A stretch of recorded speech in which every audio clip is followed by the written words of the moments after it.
Hi, this is the Puxin food waste disposal bike system, 1.2 cubic meter with colorful light. Here is the digest inlet with the food waste disposal.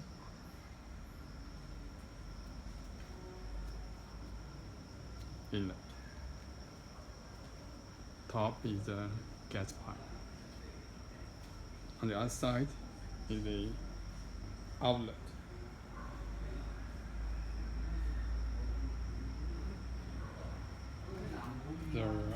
There's a bucket you can use in the.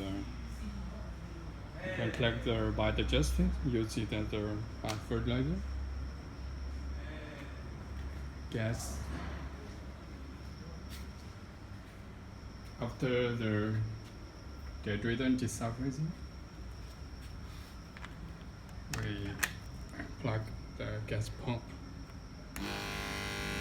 open the gas valve, then you can adjust the gas flow. Now it's going to burn.